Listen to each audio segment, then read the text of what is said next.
Hey there, Nissan Daneta here, and today we're in Business Boost in 60 minutes again, and today we have I think it's a very great topic. It's 10 engaging blog topics and templates. And actually I did create the 10 topics, and when I started to go into that and start to define exactly the templates and the headlines that you use for that, I found out that instead of 10, you're going to get 60. So you're going to get 60 blog topics in the coming webinar or the coming online class. So make sure that you have something to write on and a pen, because there's going to be a lot to write on. You don't have to do all the 60 of them. I'm just taking all the hundreds and hundreds of blog posts that I created over the last few years, and I just try to divide them into the different categories. First of all, I'll give you the categories, the 10 categories, and then I will go into each one of the categories and give you some examples of blog posts that you can create, or some templates that you can have that will deliver you engagement, that will deliver you results, and you will see that it's pretty simple. In some of the categories I have up to 12 different type of templates, and some of them have only 2 or 3, but in total you're going to get more than 60 of those. So hey, be prepared. So let's have a look first on the categories. I divide all my blog posts into those 10 categories. Probably there's more, but those are the ones that I'm using. The first one is be useful. Okay, be useful. The second one is be generous with what you're doing. The third one is be entertaining. Not my strongest part, but you'll see that it might be yours. Okay, the next one is be current, be timely. What is right now happening out there? Be human, that's the fifth one. So that's showing you as a human being. Be promotional, which you'll see that I will recommend you to do that in every blog post, but there will be a category of posts that just, basically do promotion. And then there will be number 7, be controversial. Number 8, be engaging.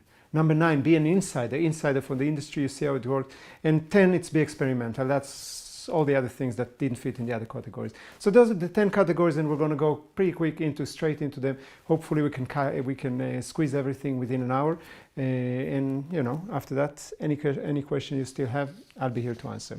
So let's start with be useful. So that's the first category. That's the longest category. The more items I have in it, the more different templates I have in that.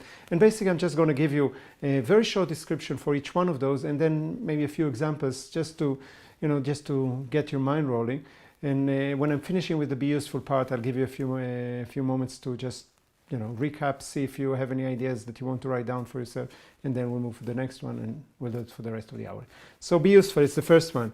These useful blog post ideas will make your readers love you and establish you in their mind as the expert, because you're giving them something which is useful, which is beneficial, which is instructional. You'll be positioned as a result of that as an expert and as an authority in your niche or in your industry.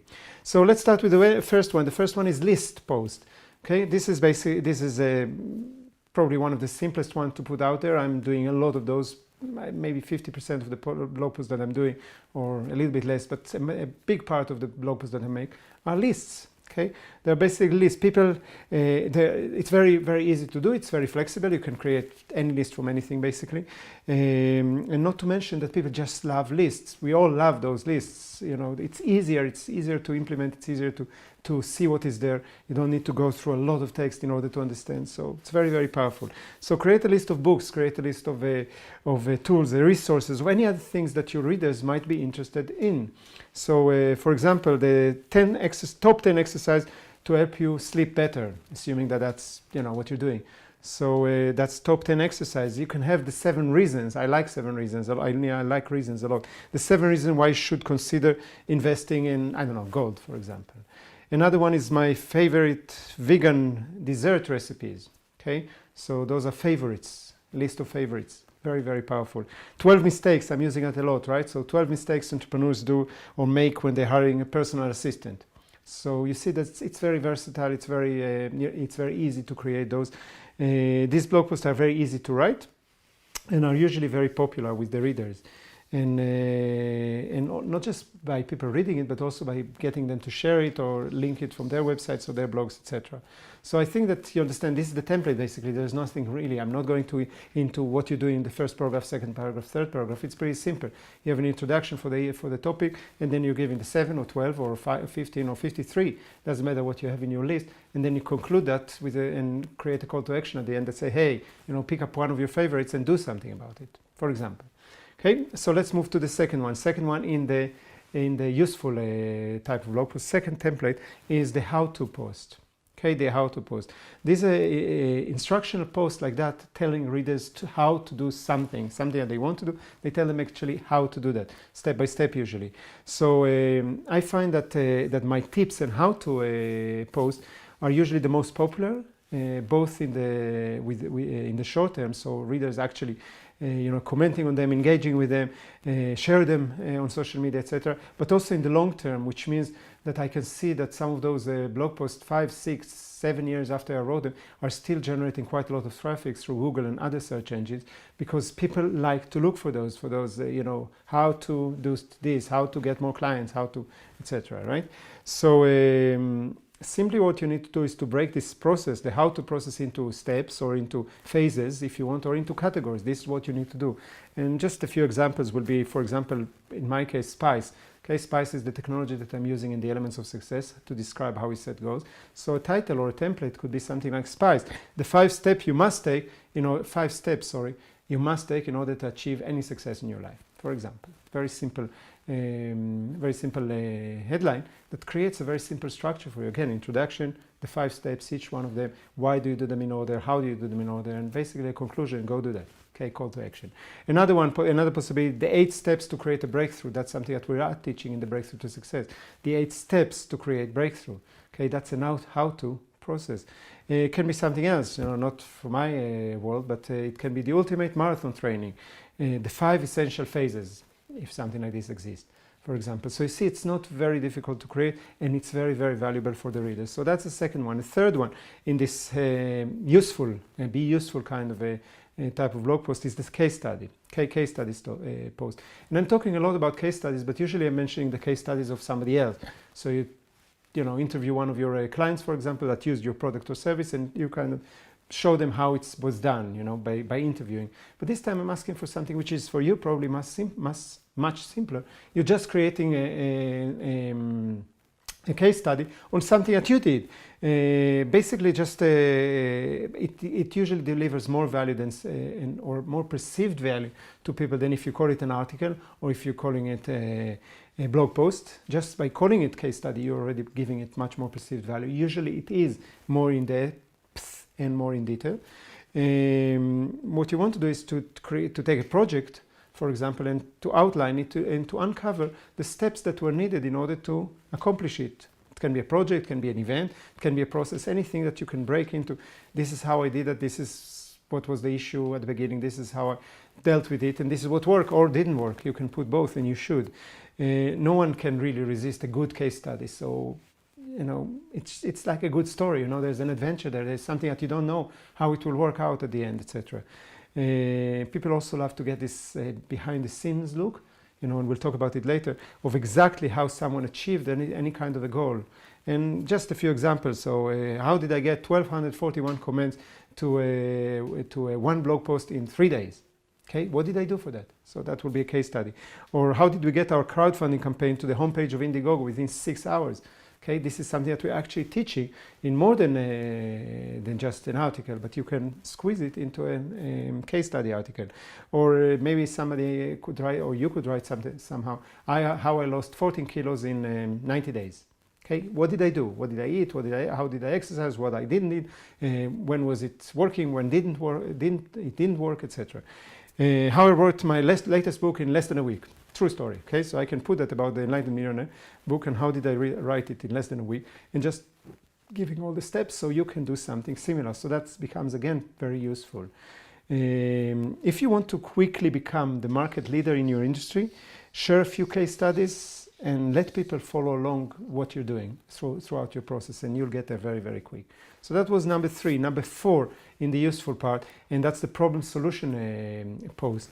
And this type is very easy format. Just present a problem or define a problem and then present a solution. That's pretty much it. So it has 2 main parts. So for example, so you got fired, what now? Okay, so that will be an article, an example for that. Or from midlife crisis to midlife opportunity. Okay, so you describe the problem, then you describe the problem, the midlife crisis, and then you say, hey, but there's a solution for that. How about we look at it as an opportunity, and this is what you can do about it, for example, right? Or business is too slow. Well, this one strategy could double your income immediately. Okay, and then again, you give a problem, business is too slow, not enough clients, and you're describing the solution. People love that. It's very useful, very valuable, and people will appreciate and adore you for giving them such a simple, easy way to get out of the problem that they're facing right now. Another one, number 5, is the research post. Research post, and that's something that you want to do usually yourself. That's what we're trying to do, is do the research yourself from your own data, by asking your audience, by asking your readers, your clients, your prospects questions, by doing your own statistics, etc. You don't have to. You can absolutely collect and curate data from other researchers, but usually it makes you a lot bigger and your expert position a lot higher by doing your own research. So for example, social media best practices of 25 successful political campaigns. Okay, so you just research that. This is something that you can find probably on the internet. You do the research and then you give your conclusions for that. That's the research. Another one is how do 175 wealthy couples spend their free time, assuming that you interviewed 175 wealthy couples about their time or free time habits, right? So this is number 5. Number 6 is something that you probably do anyway, but you're not making it into a blog post, and that's a shame, and that's the FAQ post, or the frequently asked questions. Okay, if you get repeat questions from customers or from your prospects, then there is a good chance that they will type similar type of questions into Google, and you want to be found for that. So I'm pretty sure that let's say, that on your website you have a page that is called Frequently Asked Questions, and you answer those questions. But you can also use that as a blog post, and each time either answer one of those questions or answer a couple of them that are related to the same area, any way that works for you. For example, and it doesn't have to be called Frequently Asked Questions. For example, of blog posts that you can create: effective and simple answers to frequently asked questions about time management, for example, or the most frequently asked question by struggling freelancers and the answer that will set you free. Just example for how you use it, what will be the template for such an article. Number 7 is the SAC post. So it's very similar to frequently asked questions, but it's the should ask question. And basically those are the questions that that your audience, prospects or clients should have asked, but they didn't. And many times they don't. So for example, 5 questions you must ask yourself before getting pregnant, if this is your target audience, pregnant women, or couples or relationships, or people that wants to get pregnant.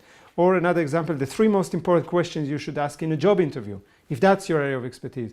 So basically you tell people what to ask in order to get the right answers, or in order to get them closer to their goals. And most people don't ask the right questions. So this is very, very valuable. If you know that, you build up again this expert position. Hey, I didn't know that I should ask that. Now I know this guy or this girl, they must know what they're talking about. Number 8, it's the checklist post. And that's can be very similar to the list post, but it's basically say, do this, do that, do this. And people love doing that. People love to kind of check on items or steps that they're actually doing. So if the content that you're delivering can be cut or broken down into those check items, then it will usually perform better. People will get more engaged with that. People like kind of a checklist format because it's easy to digest, and because it's easy to take action, because you only need to take action on one and you feel already some kind of fulfillment, satisfaction. You did something, so that's kind of fantastic. So for example, the Business Bootcamp implementation plan, and in brackets I will put checklist. So I won't put it in the name or the headline immediately, but I would say Business Bootcamp implementation plan and checklist. And if you've been to the Business Bootcamp lately, in the last couple of years, you see that that's what we're doing. We do a checklist. This is what the things you need to do. When you finish, you implemented everything important that you got in the Business Bootcamp. How to start a new vegetable garden. Again, checklist. Put the checklist in brackets, and then you just give them, do this first, do this second, do this third, and only then you start seeding or planting, etc. So what are the steps, and made them a checklist. How to get your children to get up and get ready to school in no time. Again, a checklist. Okay, this is what you need to do, this is what you need to do, this is what you need to do. And if you do this, then they're up and ready very quickly and without stress. For example. Does that make sense? So we're spending a lot of time on the useful part because there's a lot of there, but we're still not over. Number nine, I'm using that at least 2 or 3 times a year. I find it very valuable. It's called a series post. So this is not a series in a sense, not of series, but a series. Okay? So there's a few of those. And this is not anymore a one blog post, but it's 4 of them or 6 of them or 10 of them, whatever you want to do, that you're on a regular basis, just send one installment to that. So you take a bigger topic and you break it down into those into this series. And what you want to do is to make sure that you link them all together and when you publish them. So at the bottom of the first one, you say, okay, here's a link for the second one. And in the second one, you'll say at the beginning, hey, if you didn't read the first one, go read it first before you move to the second. So you tie up all those together. Many times we'll put even on the third one, there will be, if you didn't read number 1, number 2, those are the links for them, go read them first, and etc. We do it throughout the whole series. So for example, how to define, find and engage your target audience. That was one that I wrote about a year and a half ago, probably 6 parts. Okay, how to define, find and engage your target audience. It was all about target audience. The second one that I created about, I don't know, a year ago maybe, it was called Secrets of Influence. So those will be the six again, it was a 6-week series. So there were 6 different articles about it based on the principles of influence. You can say how to design and plant a super productive vegetable garden, and again, have it in X parts, whatever it is, 3 parts, 5, 7, 10, whatever works for you. The 10th blog post in the useful part is the statistics post, which is very similar to the research post and very similar to that. I would suggest that you get your own statistics from your own audience, from your own research. But again, you can also use the statistics that somebody else collected, and that would be fine. It will just make you less or won't build as much expert position as if you created those or collected those statistics yourself.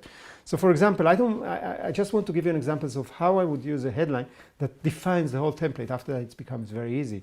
So 78% of employees spend more than an hour a day during work on social media, and 9 other statistics that any manager must know, for example. So this is the statistics article. Another one, 5 professions ruled by women.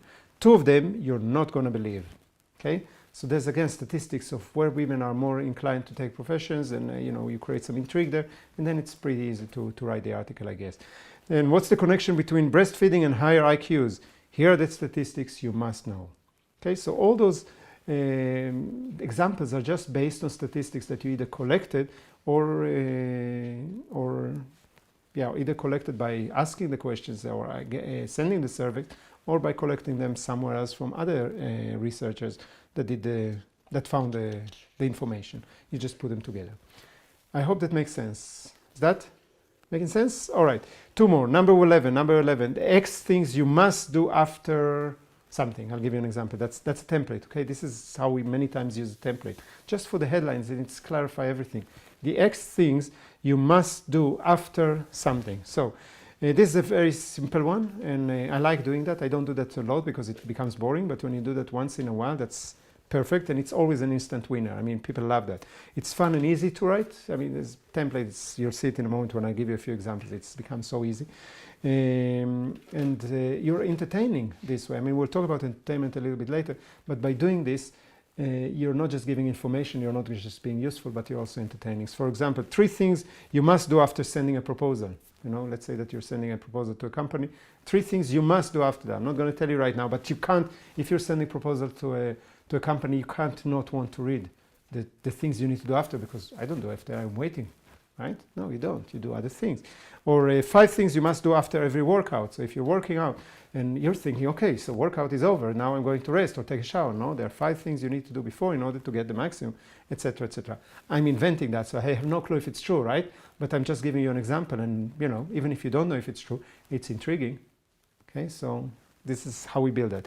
Or it doesn't have to be numbers, it can be 1. Okay, it doesn't have to be 3 or 5 or 50, it can be 1. The one thing you must do before, or it should be after, but before going to sleep or after waking up in the morning, first thing in the morning, for example. Okay, so that's pretty much it. There's one more that I want to share with you before we move into the next category, and that's again, it's a template that is built into the headline, and it goes this: how to something in X number of days or hours. So, for example, how to write a book in 28 days is based on that. Okay, it's basically this. How to do something, write a book in a certain amount of time, which is in this case 28 days. That's not an article, that's more of a whole course, but just to show you it works perfectly fine for that. For example, how to develop $10 million ideas in 1 hour. Okay, this is a session that we used to give a long time ago in the Master Entrepreneur. How to develop $10 million, 10 ideas or $10 million ideas in 1 hour. Or how to get 1,200 Facebook shares in 7 days. Okay, so this is a little bit of like the how-to, but the template, it's a little bit different. And how to lose 10 kilos in 10 days, for example. So I gave you now 12 different templates just for the useful type of art of a blog post. And what I want to do now is to give you a minute to think about it and to see which one of those is kind of triggering for you. Each one you say, hey, my next blog post can be this one or this type of template. So I'll give you a minute for that. And when you're coming back, we're going to go for the second category out of 10. See you soon.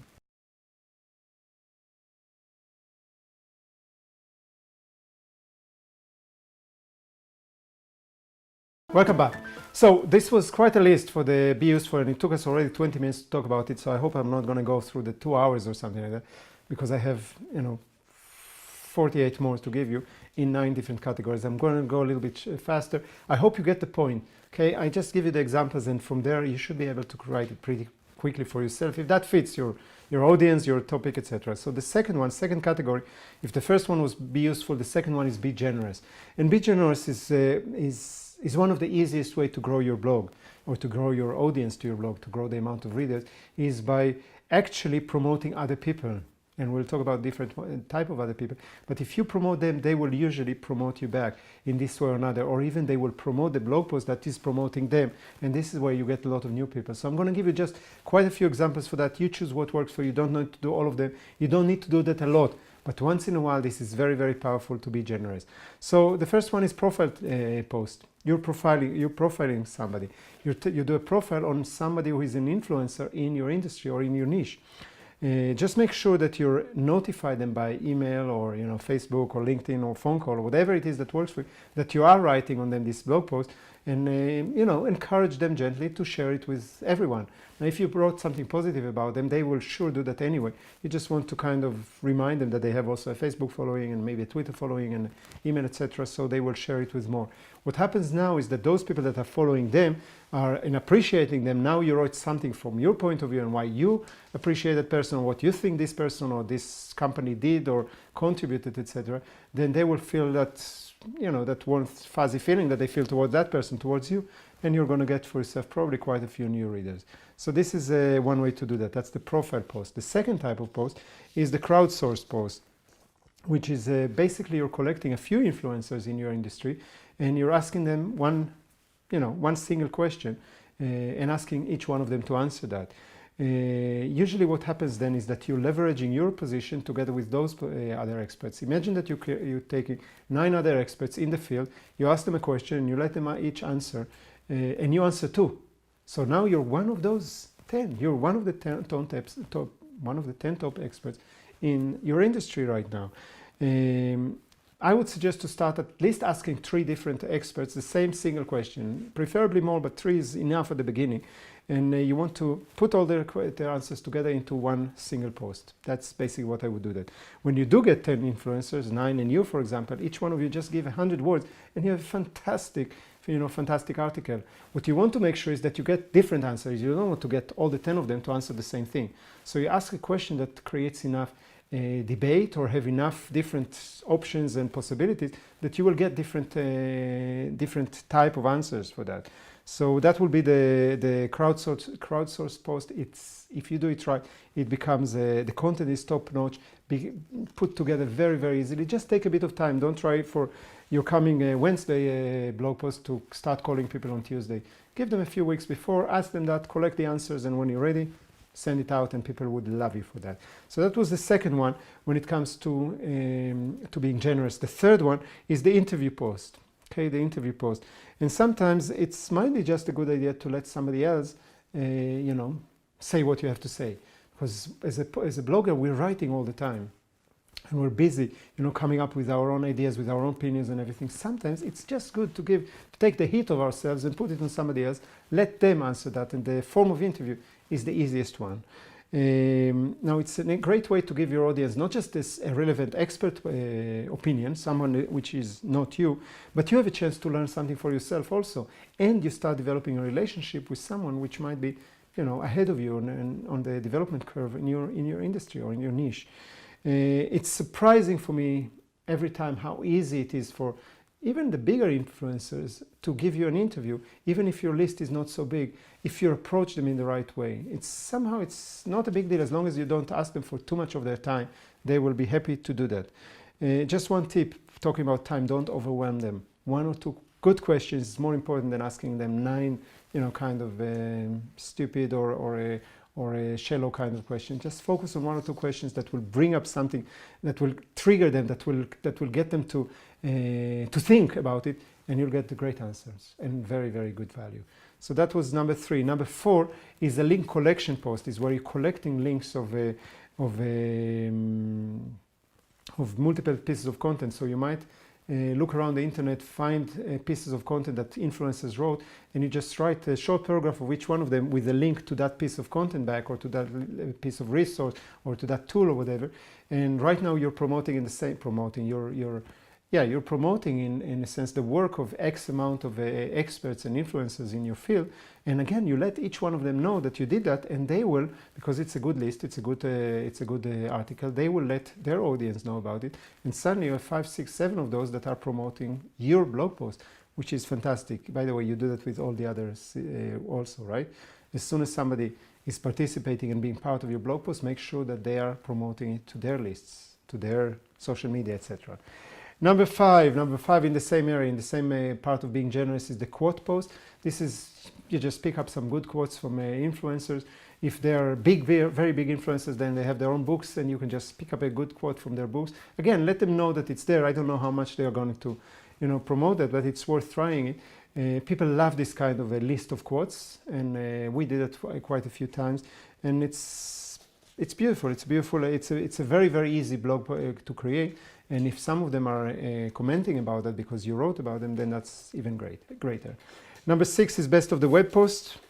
And best of the web can include content, tools, and other resources that you have collected, linked, and described. So that's a little bit like the link collection, but it can be anything, really anything that you find that is best of the web. And the last one is people to follow. Okay, people to follow post, and you make a list of influencers that you say, hey guys, you need to check those out. You need to check their website, or their Facebook, or their LinkedIn, or their blog, or whatever it is, their YouTube channel, and you just write that. And again, you let them know that you did that you put them on this list. We're doing it in a different way, and we're not using it yet well enough, but we will, is with the Enlightened Millionaire book. I'll show you that for a second. So here's the Enlightened Millionaire book, and probably you cannot see that, but here there are 56 pictures of the Enlightened Millionaires that we found the most needed to be celebrated, and people need to know about them. And what we're going to do, not yet, but we're going to do, is contact each one of them. And of course, those are very big names, from the top most successful business people to Oscar-winning actors and top athletes, etc. But we're going to try to contact them, or of course their PR or whatever, and say, hey, we accumulate the list of the 56 most enlightened millionaires in the world. Now, this never existed before this list, so we are the only list in the world for enlightened millionaires, and hopefully we'll get some of them to take some of them to the next phase in the process, which will be interviewing them and getting some more value out of it. So these are the seven types of posts that we're putting under Be Generous. And I'm going to give you a minute right now to just think which one of those triggers you, which one of them you think it's easy for you to create, which one of them are you willing to go on in the next few weeks and create a blog post like that, just to see how it works. So I'm going to give you a minute for that, and then we're going to come back with method number 3.